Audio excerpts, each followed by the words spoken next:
Saturday morning, jumped out of bed and put on my best suit. Got in my car, raced like a Ladies jet. and gentlemen, performance by News Populer Remix.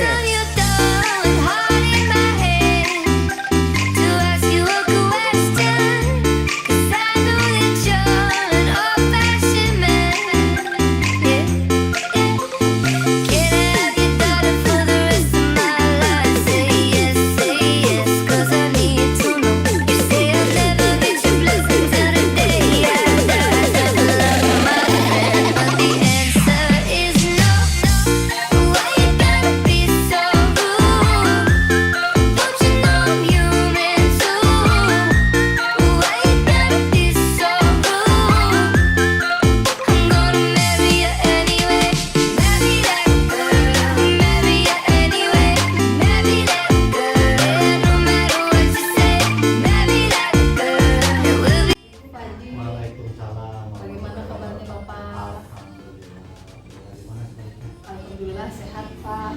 Mohon maaf Pak, saya mengganggu waktunya sebentar. Boleh apa ya? Kita waktunya beberapa menit.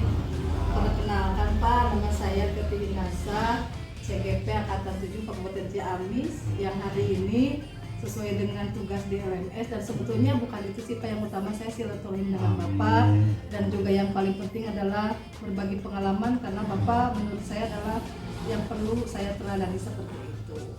Oke Pak, dari beberapa waktu yang lalu saya pernah kontak ke Bapak, mudah-mudahan Bapak siap ya hari ini saya melakukan wawancara. Insya Allah. Langsung saja ya Pak ya. Mana. Nah ini dari pengalaman Bapak nih, yang saya tahu Bapak itu kan sebagai sosok kepala sekolah penggerak nih. Nih saya bertanya yang pertama ya Pak ya, selama ini ketika Bapak sebagai pimpinan sekolah, bagaimana Bapak itu dapat mengidentifikasi kasus-kasus yang Bapak hadapi yang merupakan dilema etika ataupun rujukan moral? Baik. Terima kasih Bu Teti sudah datang ke ruang kerja Bapak. Alhamdulillah bisa bertemu, apalagi dibarengi dengan tujuan yang memberikan pemahaman dalam penambahan karir Bu Teti. Mudah-mudahan sebagai calon guru penggeraknya bisa segera tuntas. Amin, terima kasih Bapak. Dari pertanyaan yang Ibu Teti ajukan tadi, sebenarnya ini merupakan bagian yang tidak terpisahkan dari kegiatan sehari-hari yang kita alami di sebuah lembaga. Sebab kita tahu bahwa yang namanya dilema, yang namanya permasalahan itu pasti ada dimanapun kita, termasuk di diri kita sendiri ada dilema itu. Nah, dilema etika atau bujukan moral seperti yang Ibu Teti sampaikan tadi merupakan indikasi bahwa kita harus dapat membedakan mana hal yang benar dan itu benar-benar untuk kebenaran, sehingga kita bisa memberikan sebuah keputusan dari dilema etika ini agar kita tidak lagi merasa kebenaran yang kita ambil ini bukan dari fakta yang tidak benar, tapi dari fakta yang benar. Kemudian untuk bujukan moral ini merupakan satu pertentangan antara mana yang benar dan mana yang salah. Kebenaran dan kesalahan yang ditentukan oleh seorang pimpinan dalam menentukan keputusan ini kembali kepada bagaimana seorang pimpinan itu menyikapi dilema yang sedang dihadapi.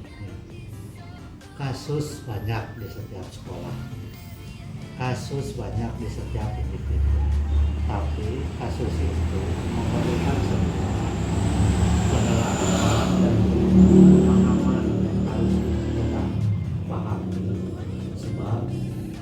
kalau tanpa memahami pemahaman, maka keputusan yang kita ambil ini nanti tidak berdasar kepada apa yang menjadi keputusan kita. Bisa dilihat apakah itu benar dan sesuai dengan apa yang kita putuskan, ataukah memang kita belum menempatkan posisi keputusan itu di titik terakhir, sehingga kadang-kadang orang menentukan, sudah menentukan ini, di kemudian hari juga masih ragu apa yang sudah diputuskan.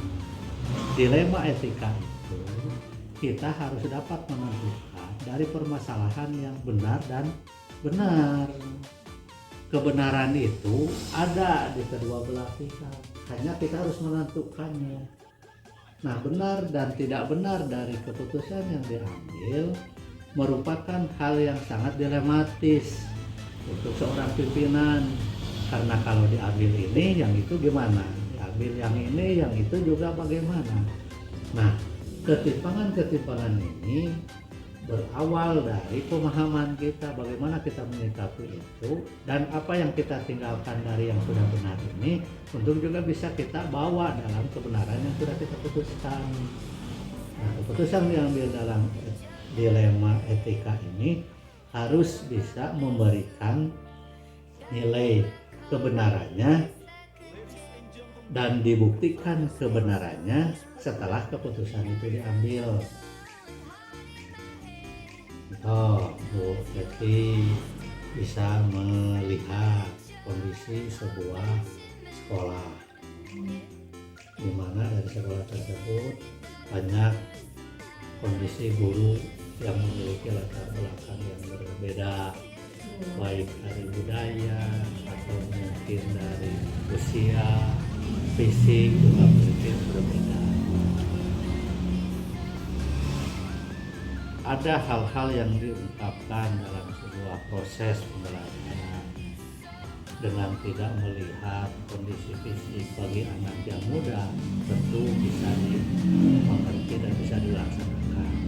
Tapi bagi mereka yang kondisinya tidak dalam kondisi yang prima, apalagi sudah unsur tuanya, faktor U-nya sudah lebih, itu kan harus berbeda juga. Padahal benar tujuan guru itu tetap ingin mengabdi kepada negara melalui sebuah proses pembelajaran dalam rangka meningkatkan peran dia sebagai guru untuk mendidik dan mengajar di sekolah.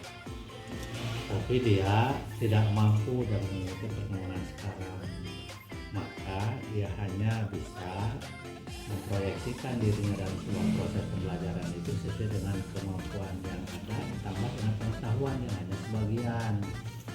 Benar, dia sudah berupaya untuk mengganti proses pembelajaran dari yang tadinya prosesnya belum diferensiasi, sekarang ke diferensiasi. Tapi bagi kalangan yang muda, dengan belajar satu malam, dua malam, apalagi ditambah dengan perkembangan secara teknologi sekarang semakin mudah untuk dipahami oleh kalangan muda, kan mungkin lebih mudah lagi. Bagus dilaksanakan, semuanya benar. Tapi kan kami di pihak lembaga ingin bahwa sebuah proses pembelajaran dengan kurikulum yang baru itu harus dengan proses pembelajaran yang baru juga. Otomatis kan ini ada ketimpangan antara yang lambat dalam memahami perkembangan zaman dengan yang cepat dalam perkembangan zaman. Ada gap ya Pak. Sehingga ada muncul kenalah nukarari mah. Gara-gara kita makan untuk mengaruh rame, mengaruh macet, nunggu kan gitu. Padahal baik sebenarnya memiliki keinginan mah gitu. Tapi kan itu dilema yang harus kita ambil keputusan. Tetap keputusan yang kita ambil adalah sesuai dengan program pemerintah, apalagi ini semua merupakan sekolah penggerak, harus kita ambil itu.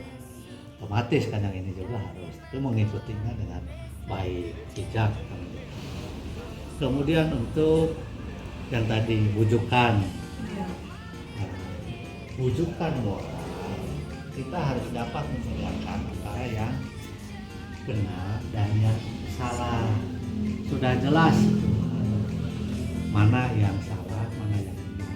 Kita harus dapat mengambil keputusan itu bukan lagi dengan bijak, tapi dengan dasar-dasar yang sudah ada, sehingga kita tidak mengambil lagi kebijakan itu, tapi mengambil mana yang benar yang harus kita ambil.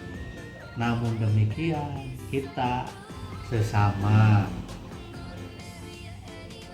guru, sesama warga sekolah harus bisa memberikan keputusan yang tidak memberatkan salah satunya, tidak dianggap sebagai keputusan yang memihak salah satunya.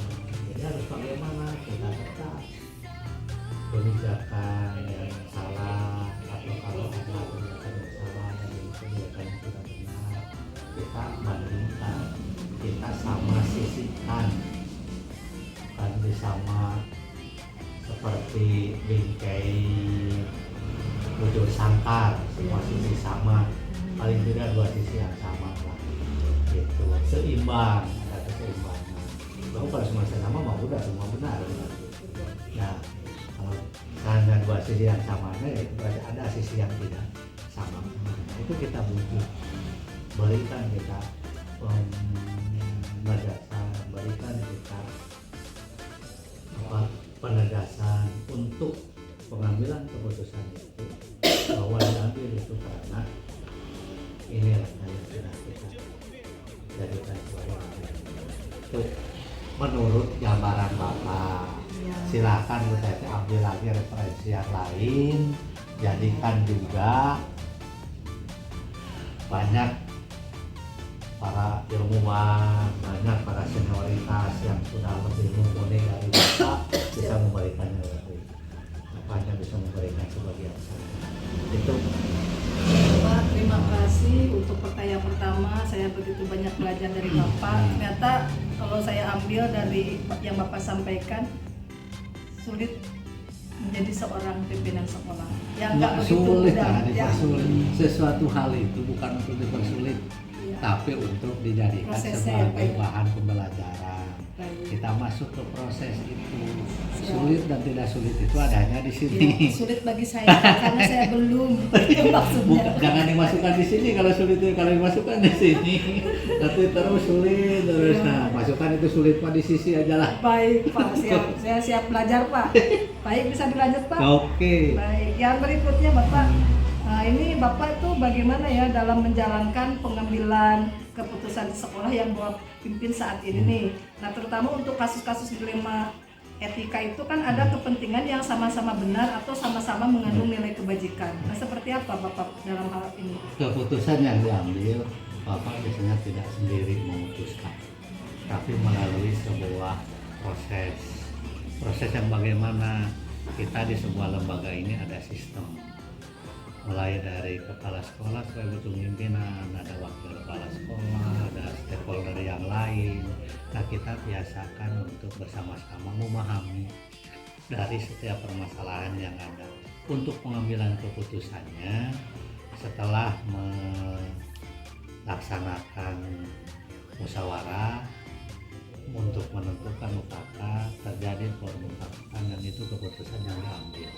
Bahwa keputusan, kalau saya menyampaikan ke rekan-rekan di sekolah, di lembaga ini, bukan keputusan sebagai pimpinan sekolah, tapi ini sudah menjadi keputusan sekolah, sehingga keputusan yang diambil itu bukan hanya untuk kepala sekolah, bukan hanya untuk mengambil kebijakan atau tim sekolah, tapi berlaku untuk semua warga sekolah. Dan keputusan itu diambil oleh semua pemangku kepentingan untuk nanti disosialisasikan kepada seluruh warga sekolah. Dan kalau sudah semua menerima dan paham dengan apa yang sudah diambil sebagai keputusan, maka bisa dilaksanakan. Nah, sama seperti dalam pengambilan keputusan yang dilaksanakan di sekolah kami di sini untuk pelaksanaan kegiatan pesantren Ramadan. Rencana kami sudah matang bahwa pelaksanaan kegiatan itu anak-anak 2 pekan di pesantren, 1 pekan di pesantren, 2 pekannya di sekolah. Kegiatannya kita gabung. Yang 1 pekan kegiatan pesantren itu dilaksanakan dari luar. Kita kerjasama dengan yang lain. Namun setelah diadakan rapat musyawarah dengan pihak MUI Kecamatan, dengan dilaksanakan di tingkat kecamatan, maka ya peroleh keputusan untuk dilaksanakan SMP itu ada di bawah naungan MSPP, Forum Sekolah Pondok Pesantren, otomatis kerjasama dengan pondok pesantren. Maka kami mengambil keputusan lagi dengan pihak sekolah yang tadinya sudah dimusyawarahkan, Sepakati gitu sudah ya. mau dijadikan sebagai hasil keputusan, tapi ini belum menjadi keputusan karena kita masih menunggu informasi dari kecamatan. Nah, kebijakan yang diambil berdasarkan keputusan rapat bersama seperti itu, maka kami pun mengambil langkah-langkah di sekolah, kumpulkan kembali sekolah tadi, pasien, kurikulum, bahan, masnya, komitenya, juga ketemu bagaimana. Setelah kita sepakat bahwa kita mengikuti hasil keputusan di forum kecamatan, kemudian para sakitnya, kemudian para ustaz sayangnya, kita laksanakan sesuai dengan keputusan. Nah, sudah ditentukan keputusan ini. Nah, keputusan sekolah kita melakukan dalam hal ini kegiatan anak di pesantren, di pesantren sesuai dengan tempat lokasi tinggal anak. Sesuai domisili apa ya? Baik. Itu keputusan diambil. Jadi kami tidak sendiri membuat keputusan. Bahwa ini ada kepala sekolah yang memutuskannya. Jadi sampai cuma kepala sekolah nggak seperti itu. Kita harus senantiasa kolektif kolegial dengan yang lain. Kita sama-sama karena di sekolah itu merupakan sistem, bukan bagian dari individu. Baik, Bapak, terima kasih. Saya paham sekali Pak terkait ini. Berarti Bapak memang meskipun pada akhirnya pengambilan keputusan itu ada di kepala sekolah, atau Bapak dalam menuju proses itu ada kolaborasi dengan semua komponen sekolah. Harus dikolaborasikan. Iya, baik Pak. Terima kasih, keren sekali Pak. Untuk selanjutnya terkait juga tadi yang pertanyaan nomor 2, kemudian langkah-langkah atau prosedur seperti apa yang biasa Bapak lakukan selama ini Pak, dalam pengambilan keputusan? Langkah-langkah dalam pengambilan keputusan yang Bapak lakukan seperti tadi sudah digambarkan. Kalau akan ada sebuah keputusan yang harus kita rujuk, yang kita jadikan sebagai sebuah keputusan dari sekolah, maka saya mengundang terlebih dahulu dengan stakeholder yang terdekat, Wakasek dan para pembantu kepala sekolah, dan termasuk dalam tim pengembang sekolah. Di sini ada Wakasek, ada kurikulum, ada kesiswaan, ada humas, ada juga komite sekolah. Ditambah lagi dari tim penggerak karena kita sudah merupakan sekolah penggerak, perencana tim komite pembelajarannya, dari tim penggerak juga diikut sertakan. Kami ramu di sana, kami masukkan beberapa unsur, dan kalau memang sudah menjadi satu rekomendasi yang bisa dibawa ke forum bersama, secara umum seluruh PTK dihadirkan untuk diadakan musyawarah. Karena memang keputusan dari berlaku untuk semuanya, bukan saja hanya untuk sebagian orang, maka kami adakan rapat. Selain rapat tadi internal dari pengumuman sekolah, juga rapat secara umum semua PTK yang dari sekolah, menyampaikan bahwa kita akan mengambil sebuah langkah ini. Nah, seperti yang tadi, sebagai pesantren misalnya, kita sudah rencana kan ini muncul dari lingkungan dulu, kita sudah berupaya untuk melakukan pemetaan ke anak, ini akhirnya batal lagi, maka kita harus lagi membuat ini lagi. Pasti ada perkataan seperti itu, dan disitulah letak hidupnya sebuah demokrasi. Jadi kita harus juga memahami bagaimana upaya yang dilakukan oleh guru, bagaimana di kelas, sementara pemerintah di rumah. Kita pasti terjadi, kita tidak menentukan, oh ini sampai mau tidak mau harus begini, gitu, kan seperti itu. Cuma nanti yang kerja masih apa?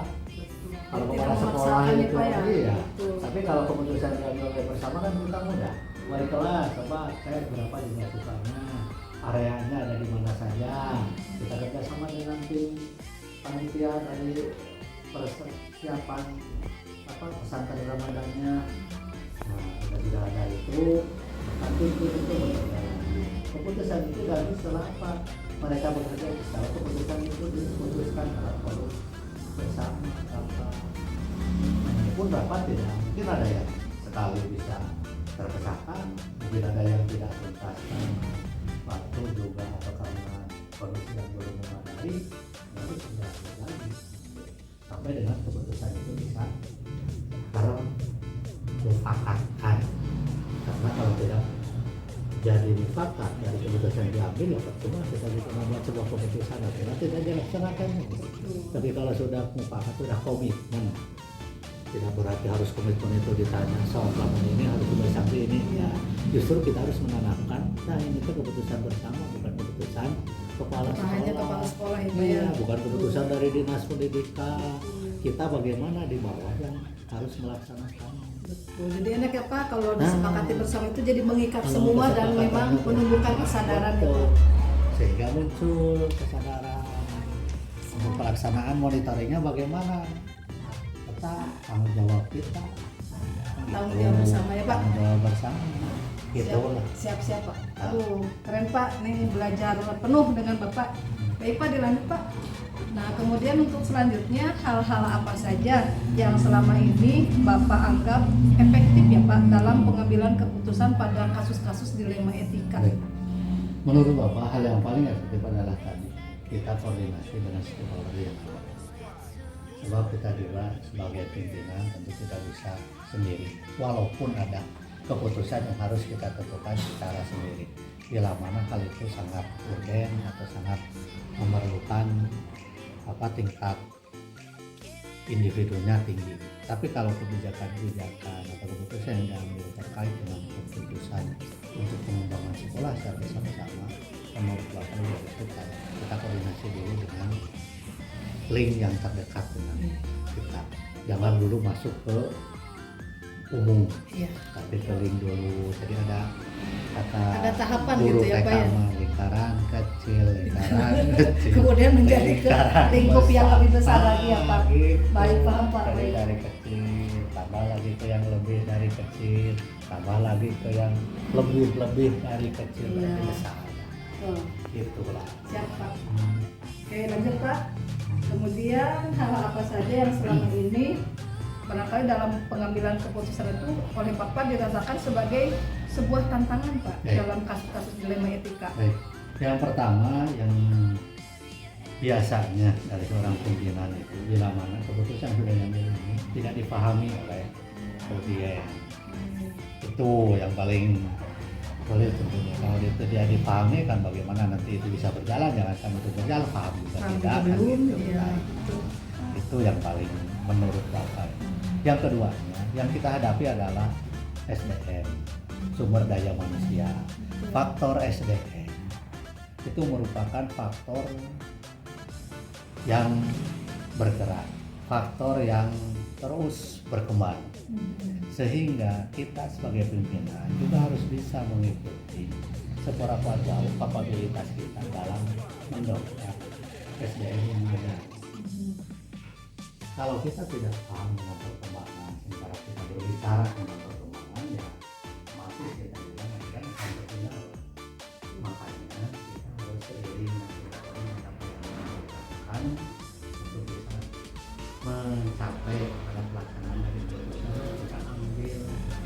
Jangan sampai kita malah terus memberikan support dorongan sementara kita kamu prioritaskan gitu. Dan kita paling tidak masuk bersama dan tantangan yang lebih besar lagi sebenarnya adalah bagaimana ini bisa berjalan sesuai dengan harapan itu. Itu dilihat makanya setiap keputusan yang ada evaluasinya, ada refleksinya. Kita juga harus menganalisis dari itu keputusan yang diambil ini dengan mudahnya keputusan beres. Tapi ada proses yang lainnya ya Pak. Ada proses yang lain Ya. dan kita melaksanakan juga harus mengevaluasi. Baik, saya tertarik tadi Pak dengan yang pertanyaan 5 ini. Artinya dari yang Bapak ucapkan berarti saya ambil satu kesimpulan. Bapak itu ketika pengambilan keputusan tadi ada tantangan terkait dengan SDM. Bapak juga berarti kan tidak hanya meminta rekan guru dan yang lainnya untuk menekan SDM, tapi Bapaknya sendiri kalau tadi yang saya ambil kesimpulan, yang saya tangkap, Bapak juga memberikan teladan. Itu luar biasa Pak. Itu harus. Keren Pak. Sebab apa? Sebab kita tidak, apalagi di zaman sekarang, tidak ada kebersamaan bersama dengan mereka. Kebersamaan bukan berarti kita duduk bersama saja, tapi kita memikirkan secara bersama-sama bagaimana kepentingan sekolah kita di masa yang akan datang, termasuk pengembangan dirinya. Makanya saya terus mendorong memberikan informasi bahwa kita jangan melihat mampu dan tidak mampu, sebab itu ada dalam ranah kita sendiri. Mampu dan tidak mampu itu bukan oleh orang lain, tapi oleh kitanya. Makanya yang pertama harus tanamkan terkait dengan pengembangan SDM ini adalah keyakinan tentang dirinya sendiri. Jadi harus memahami bahwa siapa saya. Berikan tanda tangan tanda tanya yang besar gitu ya Pak. Berarti Di harus samping mengenali itu, diri sendiri ya Pak ya. Itu pengenalan Baik, terhadap Bapak. diri itu jauh lebih kita pahami sebelum kita mencoba untuk memahami Orang lain. Sebab kita lebih mudah terhadap memahami orang lain dari sisi yang tidak kita pahami secara keseluruhan. Tuh. Baik Pak, menarik sekali nih Pak. Dilanjutkan ya Pak ya. Baik. Nah, ketika Bapak itu dalam penyelesaian dilema etika itu, Bapak suka membuat tata kala atau jadwal tertentu nggak Pak? Kalau di dilema etika, kalau melihat secara keseluruhan tidak terjadwal atau terdeskripsikan secara khusus gitu ya. Tapi paling tidak kita membuat langkah-langkah untuk mencapai keputusan itu berdasar program-program yang kita tentukan di setiap tahunnya. Ini seiring dan sejalan dengan langkah program kerja kita di setiap tahun, di mana kita akan itu membuat program tahunan, rencana kerja tahunan, rencana kerja sekolah yang menengahnya. Nah, di sana juga nanti akan terdapat keputusan apa yang harus kita ambil. Nah, dilema etika ini kan muncul nanti di saat kita mau melakukan sebuah perubahan yang semuanya juga bernilai benar, gitu ya. Betul. Nah, dilema etika itu bernilai benar. Sementara mungkin di bawah kejelasan itu bagaimana? Bapak ini bisa dianggap sebagai satu kebutuhan yang semuanya bisa kita laksanakan dan semua apa yang benar itu harus bisa kita rekrut semua.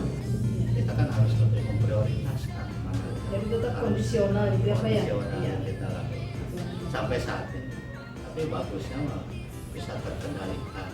Oh ini sudah kita terjadwal seperti itu kan atau berskala.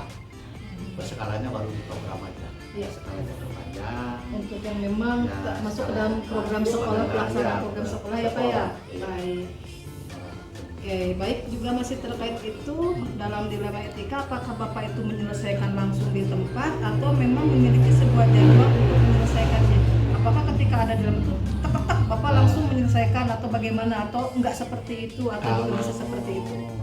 pribadi Bapak dalam sebuah pengambilan keputusan itu tidak ingin terburu-buru, itu yang pertama. Berarti Bapak berpikir lambat ya Pak ya? Karena Bisa berpikir lambat dikatakan itu sebagai keren, Pak. berpikir lambat, tapi tidak juga dikatakan keren bila mana keterlambatan itu terus berlanjut Iya. kalau tidak dibatasi. Paling tidak ada jeda waktu lah. Kita perlu tadi yang di awal, kita perlu memahami dulu seberapa jauh dilema etika itu bisa dipahami, bisa diterima, atau bisa tidak diterima, kan gitu. Makanya kita tidak bisa saklek begini dulu. Itu menurut saya tidak seperti itu. Kenapa? Karena kita ada makhluk itu, sumber daya manusia yang berkembang. Iya, ini cocok nih Pak dengan teori sebetulnya. Jadi Bapak juga memang kalau saya lihat pergerakan dari kepala sekolah itu yang paling bagus justru kepala sekolah yang memang seperti yang menggunakan teori berpikir lambat. Sepertinya emang lama menyelesaikan, tapi hasilnya tuh keren ya Pak ya. Ya. Harusnya seperti itu, makanya jangan dulu melihat dari apa yang dilakukan dalam waktu yang sesaat, mungkin bisa cepat, Ya. tapi bisa juga kurang cepat. Betul. Bisa lambat, tapi mungkin cepat itu juga bisa. Ya. Tapi yang bagusnya ya cepat, ya cepat. Oke. Itu lebih bagus. Baik. Nah, prosedurnya kayak apa tuh Bapak bisa seperti itu Pak? Apa yang Bapak jalankan? Prosedur yang saya jalankan tadi tidak berdasar kepada pemahaman sendiri, tapi Bapak harus koordinasi dan kolaborasi juga dengan semua pihak. Walaupun itu berbeda dengan sekolah terdepan, bagaimana sikap kalian, walaupun belum kesulitan, karena tidak tadi lingkaran kecil untuk satu lingkaran besar. Jadi di lingkaran kecil itu semua kalau ini harus kita menjadi keputusan dan pengambilan keputusan itu harus sudah diberlakukan, apalagi timingnya yang harus cepat, maka keputusan itu harus segera diambil. Dan Bapak tidak mau langsung mengambil, oh nyesek, misalkan ada warga Bekasi masukkan, Pak gimana kalau sekarang anak-anak dipulangkan aja, Ya. karena kita nanti kan akan rapat, ini bagus, kita biar fokus di rapat. Tapi karena anak kita bagus nggak kalau kita pulangkan, kan itu. Keputusan yang harus diambil bagaimana? Harus cepat. Ada sisi lain yang harus dipikirkan Ada juga. sisi lain yang harus kita pikirkan juga. Nggak berarti nanti tunggu atau dulu ke sana dulu koordinasi dulu. Nggak semua keputusan juga harus oleh prosedur, tapi kebanyakan keputusan diambil dengan durasi waktu yang agak panjang itu kita bisa melakukan. Siap. Itu Baik Bapak, sedikit lagi nih, adakah seseorang Pak atau faktor-faktor apa yang selama ini mempermudah atau membantu Bapak dalam pengambilan keputusan dalam kasus-kasus dilema etika? faktor-faktor yang mempermudah tadi bersama dari stakeholder yang itu mempermudah Baik. untuk penyelesaian dilema etika. Yang keduanya dari secara kebijakan yang kita ambil ini, objek kebijakan itu bisa menerima secara langsung apa yang menjadi dilema dari etika yang sudah diambil atau sebagai kebijakan. Kita pemangku kebijakan itu bisa dengan mudah untuk memberikan sebuah keputusan tanpa dibarengi dengan kesalahan, tanpa dibarengi dengan pengalihan pelaksanaan dari keputusan yang sudah diambil.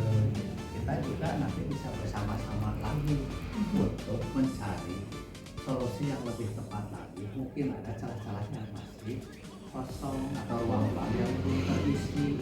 Nah, di situ memerlukan satu pemahaman. Apakah melalui teori, apakah melalui pengalaman, apakah melalui apa yang kita temukan di lapangan.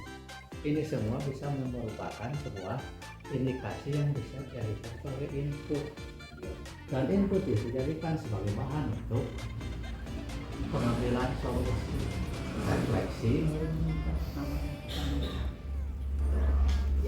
tuh. Terakhir Pak, ini Bapak mudah-mudahan masih semangat Pak ya, karena saya juga semangat ini Amin. mendengarkan Bapak belajar dari Bapak juga. Baik Pak, yang terakhir dari semua hal yang telah disampaikan tadi, pembelajaran apa yang dapat Bapak petik dari pengalaman Bapak mengambil keputusan terkait dilema etika Pak? Pengalaman yang paling utama bahwa kita biasa berpikir untuk tidak menjadi hanya untuk diri sendiri, tapi mari kita pikirkan juga keberpihakan kepada orang lain. Yang kita mampu jadikan itu sebagai dasar untuk kita berbuat baik kepada orang lain. Hal lain yang bisa kita petik juga bahwa setiap orang pasti memiliki keinginan. Setiap orang pasti memiliki perbedaan dengan orang yang lain. Nah, banyaknya perbedaan itu ada satu hal yang perlu kita musyawarahkan, ada satu hal yang perlu kita ambil sebagai satu keputusan, dan keputusan itu dapat bersama-sama. melalui musyawarah mufakat, itu yang lebih bagus. Baik Bapak, terima kasih Terima sekali, kasih. luar biasa pengalaman sharingnya. Mudah-mudahan saya bisa mengambil banyak pembelajaran ya Pak, hikmah juga luar biasa. Itu mah hanya sebagian, lebih banyak lagi dari orang-orang yang berkompeten. Bapak mah banyak hal yang masih lemah dibanding dengan yang lain. Tapi Bu Teti juga jangan sungkan untuk terus berkomunikasi, terus meningkatkan kapabilitas Bu Teti, karena Bu Teti memiliki potensi untuk bisa lebih baik ke depan. Amin, amin. Terima kasih, cepat sukses. Amin. Baik Bapak, Baik. terima kasih atas waktunya. Amin. Saya doakan juga Bapak selalu sehat, Amin. yang usia berkah ya Pak, dan Amin. terus semangat menjadi pimpinan sekolah yang keren dan luar Amin. biasa. Terima kasih Bapak untuk hari ini. Saya mohon pamit. Assalamualaikum.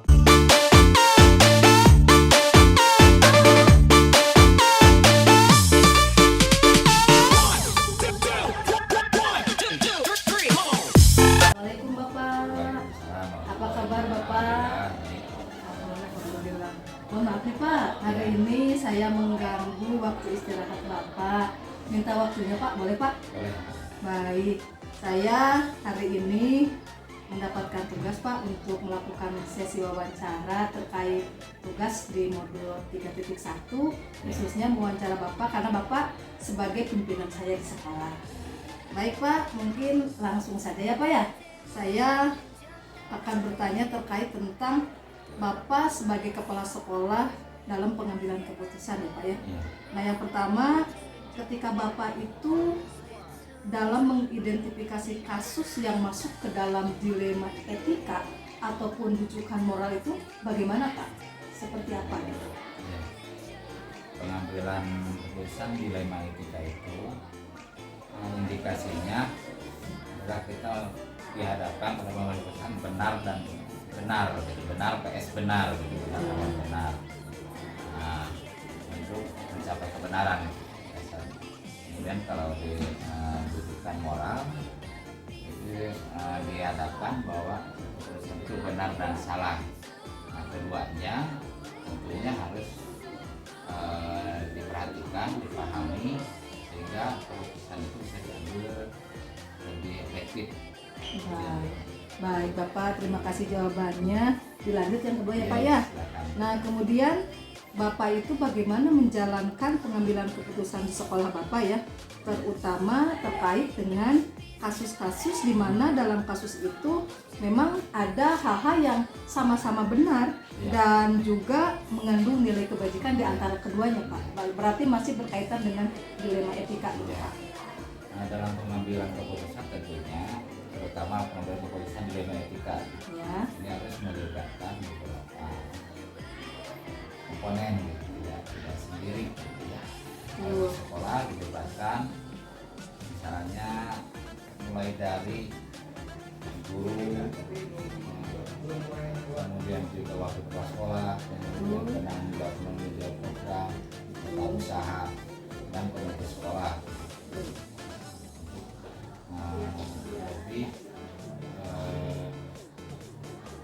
Lebih memahami tentang nantinya bagaimana kebijakan itu bisa dilaksanakan.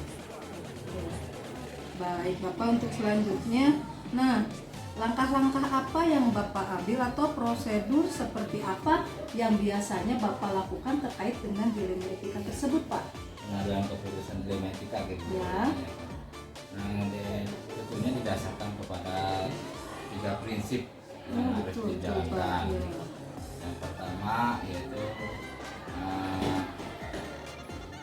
hasil akhir atau Basis akhir, ya, betul. bahasa atau base thinking. Betul.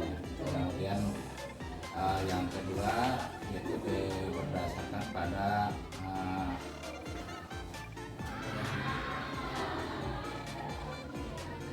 peraturan atau rule based thinking. Kemudian yang ketiga yaitu berdasarkan pada rasa peduli atau care based thinking. Baik, berarti tergantung pada 3 prinsip Ya. dalam pengambilan keputusan gitu ya Pak. Jadi berorientasi ke arah sana. Baik Pak, keren sekali jawabannya untuk selanjutnya. Nah kemudian hal-hal apa saja yang selama ini Bapak anggap efektif dalam pengambilan keputusan terkait kasus-kasus dilema etika tersebut Pak?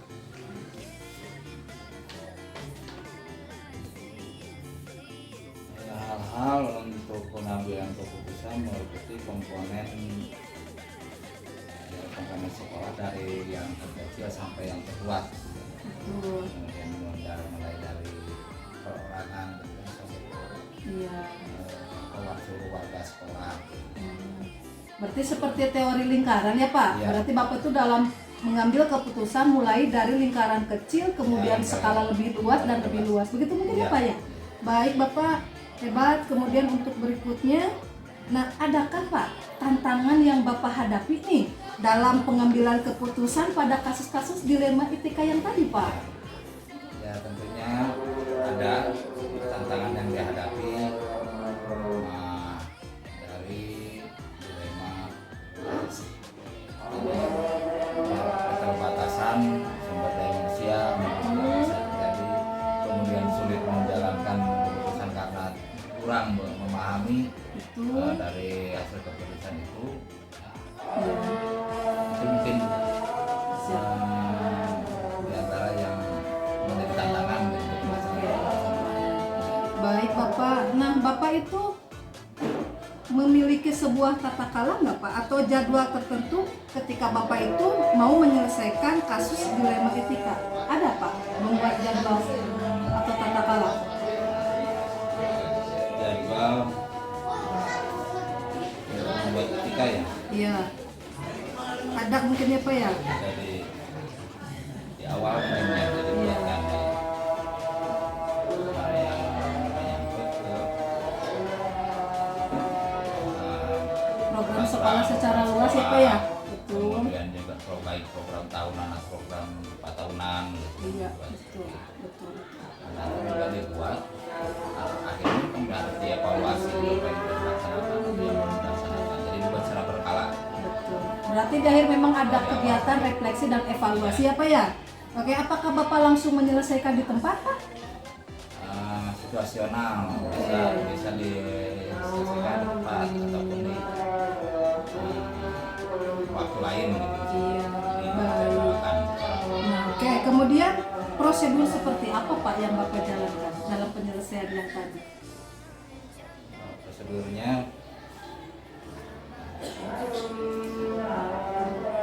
mungkin yang pertama ada itu melalui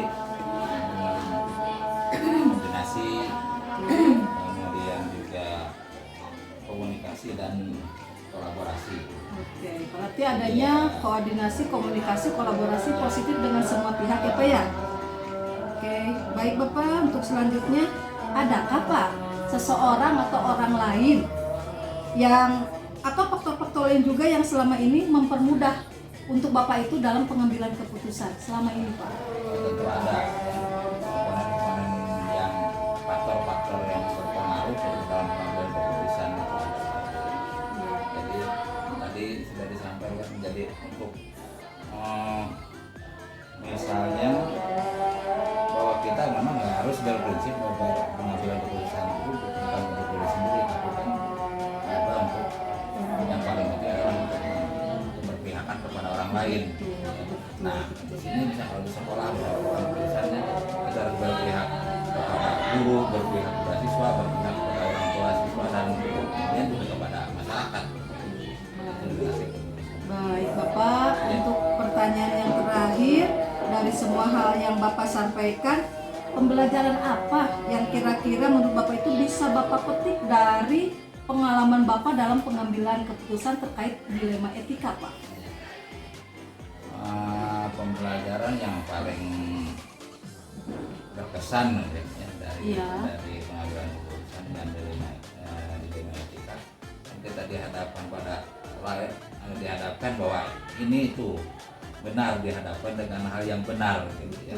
Kita kan harus mengambil ini bahwa didasarkan pada prinsip kebenaran gitu. Betul, betul. Nah di sini kita harus mengidentifikasi gitu ya, hasil dari analisis, kita dianalisa faktor risikonya bagaimana gitu, dari sana itu mungkin pengalaman. Nah misalnya untuk penentuan masalah misalnya di Rematika itu, misalnya menegakkan peraturan disiplin sekolah. Nah siswa tidak boleh terlambat di situ. Nah apakah peraturannya dulu yang atau kebiasaannya dulu gitu kan? Nah, yang harus dilakukan dua-duanya kan sama benar gitu. Ada kebiasaan, kemudian aturannya ada ditetapkan, sanksinya juga ada gitu. Nah itu mungkin yang pengalaman dari pengambilan keputusan DPR.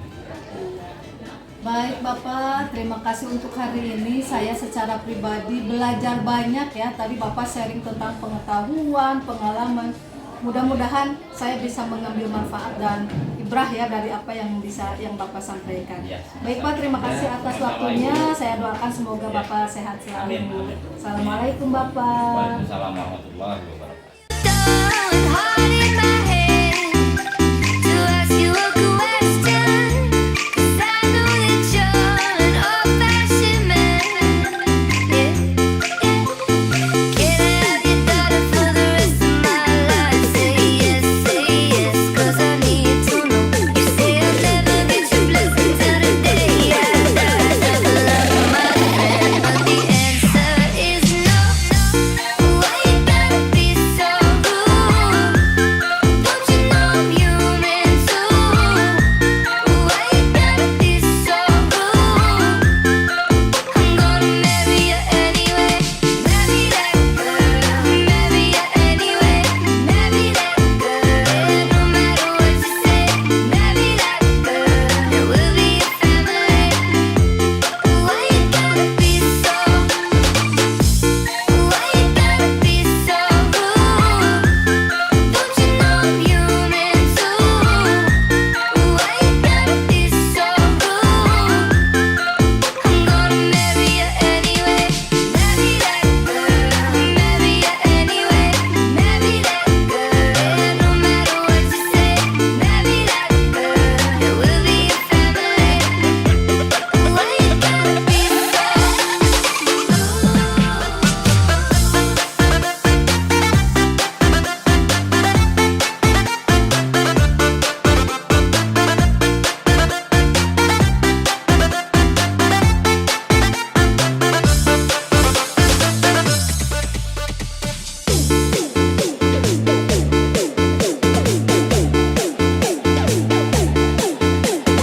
Ladies and gentlemen, performance by News Populer Remix.